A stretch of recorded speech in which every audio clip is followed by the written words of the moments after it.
Corona संक्रमण की वजह से एक तरफ जहां संपूर्ण विश्व की गति थम सी गई है, वहीं 3 नवंबर 2020 का ध्यान आते ही संपूर्ण विश्व में एक गतिशीलता आ जाती है। ऐसा क्यों? ऐसा इसलिए कि 3 नवंबर 2020 को अमेरिका की जनता अपने नए राष्ट्रपति के चुनाव हेतु मत डालेगी और संपूर्ण विश्व की निगाह इस बात पर है कि क्या डोनाल्ड ट्रंप साहब की पुनर्वापसी होगी। जी हाँ, और मेरी निगाह भी इस बात पर है कि क्या ट्रंप की होगी पुनर्वापसी। नमस्कार, मैं कृष्णा एक बार फिर आप सभी के समक्ष इसी बात का ज्योतिषीय विश्लेषण लेकर प्रस्तुत हूँ। आइए चलिए देखें खेल राहु और गुरु का। आगे बढ़ने से पहले एक बात और कि आप लोग यहाँ जो मेरा फोन नंबर डिस्प्ले हो रहा है, मेल आईडी डिस्प्ले हो रहा है, उस पर हमेशा की तरह ज्योतिषीय समाधान हेतु फोन करते रहिए और मेल करते रहिए। आगे बढ़े। यहाँ मैंने विश्लेषण हेतु जो कुंडलियां ली है वह डेटा मैंने एस्ट्रो डाटा बैंक से लिया है। कहा जाता है कि वहाँ AA रेटिंग वाली जो कुंडलियां हैं, जो डेटा है, उन पर भरोसा किया जा सकता है और इसी भरोसे के तहत मैंने वह कुंडलियां वहां से ली है। इन कुंडलियों का जो डाटा है वह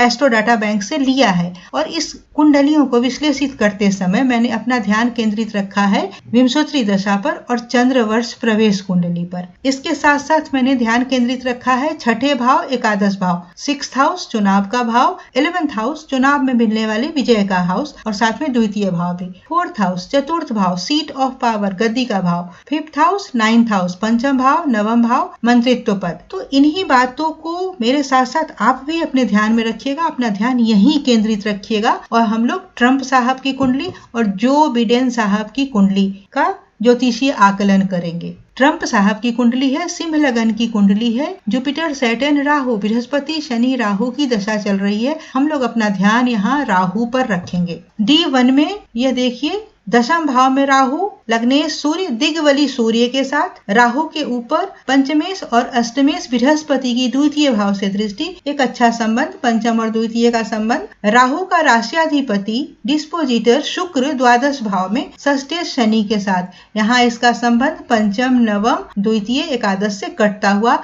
तो कह सकते हैं कि D1 में ट्रंप साहब के लिए टफ फाइट का संकेत मिलता है। अब D10 में देखिए, राहु को सूर्य के साथ, एकादशेश सूर्य के साथ अच्छी स्थिति और राहु का राशियाधिपति, राहु का डिस्पोजिटर शुक्र छठे भाव में उच्च का होकर चतुर्थेश और पंचमेश शनि के साथ बहुत ही अच्छी स्थिति। कह सकते हैं कि जो कड़ी कमजोर दिख रही थी D1 में, वह कड़ी मजबूत हो गई D10 में आकर। जो बिडेन साहब की कुंडली को देखें, वृश्चिक लगन की कुंडली है, जुपिटर राहु, जुपिटर गुरु, राहु गुरु की दशा चल रही है। हम लोग अपना ध्यान गुरु पर रखेंगे। गुरु D1 में उच्च का होकर नवम भाव में, पंचमेश होकर नवम भाव में होकर फिर पंचम भाव को दृष्टि दे रहा है और इसके ऊपर चतुर्थेश शनि की सप्तम भाव से दृष्टि है। बहुत ही अच्छा संकेत जो बिडेन साहब के लिए। अब इसको D10 में देखें, यही बृहस्पति जो वहां उच्च का था, यहाँ मीन राशि में, स्वयं की राशि में होकर छठे भाव में आ गया और इसके ऊपर चतुर्थेश और पंचमेश शनि की नवम भाव से दृष्टि। जहां तक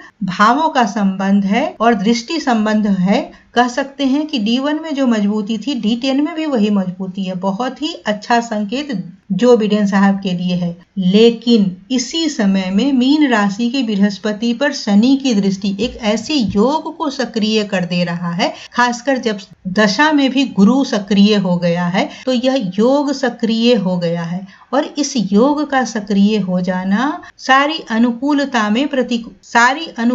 को प्रतिकूलता में बदल देने का दमखम रखता है। तो जहां एक तरफ संपूर्ण विश्व का निगाह इस चुनाव पर है, मेरी निगाह इस चुनाव के साथ साथ इस योग की प्रतिकूलता से बनने वाले, निर्मित होने वाले परिणामों की ओर है। चंद्र वर्ष प्रवेश कुंडली को देखें, ट्रंप साहब की, उनकी जो प्रत्यंतर दशा चल रही थी वह राहु की थी। तो यहाँ हम लोग राहु को देखें, चतुर्थ भाव में चतुर्थेश बुध के साथ, बहुत ही अच्छी स्थिति। जो बिडेन साहब की चंद्र वर्ष प्रवेश कुंडली को देखें, गुरु की उनकी, जुपिटर की उनकी प्रत्यंतर दशा चल रही थी। यहाँ छठे भाव में कोदंड राशि, धनु राशि में अष्टमेश शनि के साथ राहु केतु अक्ष में फिर से प्रतिकूलता को दर्शाता हुआ। तो अगर दोनों कुंडलियों का तुलनात्मक विश्लेषण करके परिणाम घोषित करने का सवाल हो और यह पूछा जाए कि दोनों में विजयी कौन होंगे, तो यह ज्योतिषीय संकेत है कि अंततः डोनाल्ड ट्रंप साहब की विजय होगी। अमेरिका में डोनाल्ड ट्रंप साहब की राष्ट्रपति बनकर पुनर्वापसी होगी। आज की चर्चा यहीं तक। अगली चर्चा में कुछ और विषयों के साथ आएंगे और संवाद करेंगे। नमस्ते।